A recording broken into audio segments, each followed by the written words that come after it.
Hello cruel world, my name is Dr. Sohom Das. I'm a consultant forensic psychiatrist. I assess mentally disorders offenders for a living so that you don't have to. Today's video is kind of off the cuff, it's a bit unscripted, and it's all about the psychological effects of kidnapping. It's kind of on the back of this very renowned case right now of the poor young girl, the 4-year-old who got kidnapped, called Cleo Smith in Australia. What are the psychological effects of being kidnapped? How does one process the trauma, and how does it affect functioning? I'm going to answer all these questions and more in this episode of A Psych for Sore Minds. So sit back, relax, grab your list of demands. I educate while you pepper spray. I educate while you vegetate. So Cleo Smith was kidnapped very recently at the time of recording this video. She was taken on the 16th of October 2021 in a place called Carnarvon. At the time of me recording this, a man has just been arrested. He's called Terence Kelly. I don't know that much about him. I know that he has committed some self-harm and needed to go to a hospital. I know he's got quite a quiet personality apparently. There might be some psychoanalysis in this case, maybe down the line when more information is released. If you want to see a video on that, let me know in the comments.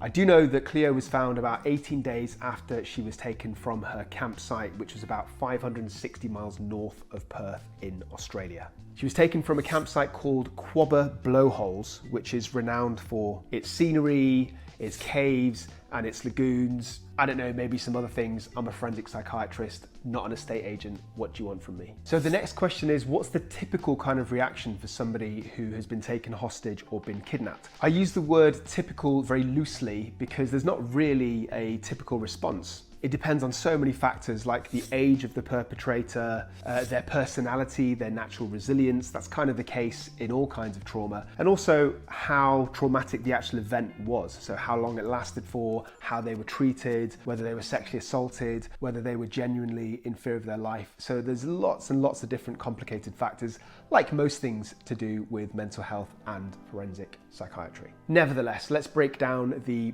expected or common kind of processes. So first of all, let's look at thoughts or cognitions. Victims of kidnapping, afterwards, they often have intrusive kind of thoughts, so thoughts that come into their head that they can't really control. There's often a lot of denial, and they're often hypervigilant. So hypervigilant is like always being on edge and expecting something bad to happen. It's like being easily startled. These are some of the symptoms of post-traumatic stress disorder, which I will come back to as it's very relevant. In terms of emotions, there's a whole range of emotions that people can feel, and they're fairly expected. Things like shock, helplessness, numbness, guilt, depression, basically everything your wife was feeling on your wedding night. And finally, when you look at functioning or interactions, often afterwards people can be very withdrawn, they can be quite isolated, and they're not very keen to engage with friends and family and socializing, and also engage in general activities. So these are many of the signs of depression.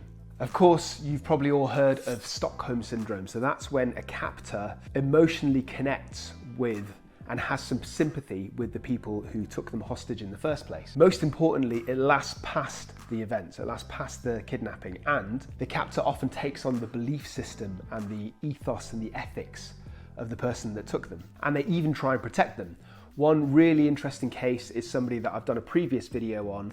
She was called Patsy Hurst. And on the 4th of February 1974, she was actually kidnapped. She was only 19 at the time, and she was kept for over 5 weeks by a group of guerrillas. By a guerrilla group. And amazingly, even after she was released, she still related to her captors, and months afterwards, under no duress, she actually carried out a bank robbery on their behalf. It's a very bizarre case. I would definitely encourage you to go and check out the full story on my other longer, more detailed video. So I mentioned post-traumatic stress disorder. I'm sure you've all heard of this phrase. I'll tell you briefly what that is. That's for any major trauma. It's usually life-threatening or life-changing, like a serious sexual assault, or when somebody genuinely believes that they're about to die. And the core kind of symptoms of PTSD are reliving the actual trauma itself, often in the form of flashbacks, which is more than just an intrusive memory. Flashbacks is when you're actually transported back in time, so you feel like you're reliving the whole thing again, or nightmares would be the other mode. And there's also hypervigilance, which I mentioned before, which is like a background feeling of constantly being on edge and being easily startled. And there's a numbness, and finally there's avoidance of the triggers. So people will go out of their way to avoid reminders. I've done a whole bunch of civil court cases of the victims of the Grenfell Tower tragedy, and one recurring theme was that they actually physically avoided the location of Grenfell Tower. Sometimes they would drive miles at their own inconvenience just to not have to look at the tower, because it would bring back these painful memories, cause flashbacks, etc. So I've told you about individual symptoms. Let's put these together into syndromes. What are the typical psychological reactions? This is basically my area of expertise, putting things together and sounding cleverer than I actually am. So there's several of them. One is frozen fright. So this means that the emotional development is stunted. So even months after the actual event, there's like this paralysis of any emotions. The person feels completely numb and emotionless. Another one is psychological infantilism. This is usually during the actual period of being held hostage itself. So the captor often just kind of regresses. So they might be very clingy, literally physically clingy to the attacker, and they might be completely dependent on them because they're in fear of their life. Then there's learned helplessness, which is basically a state where you believe that nothing will ever improve your situation. Even if you see light at the end of the tunnel, you just believe that you're doomed forever. And finally, there's like an enduring personality change. So that can take the form of like helplessness, mistrust of other people, and hopelessness, even months or years in the future. So the next question is, how is this all treated? Before I answer that, I just want to quickly introduce you to this channel. This is a Psych for Sore Minds. I am Dr. Sohom Das. I'm a consultant forensic psychiatrist. I assess and rehabilitate mentally disordered offenders, or what the tabloids might call the criminally insane. My videos cover a range of topics. This one's kind of a bit ad hoc. They're usually a bit more detailed and scripted. Everything from true crime, high profile cases with my own personal psychoanalysis of the perpetrators, to individual diagnoses, to talking about aspects and topics based in criminality. So basically, if you're a true crime fan, or if you're interested in mental health, then this channel is for you. There's something for everybody on this channel. I implore you to subscribe. Not only does it help me out immensely, but it actually stops that fridge in your kitchen which buzzes incessantly and just really gets under your skin. Guaranteed, or your money back. Right, so back to the topic.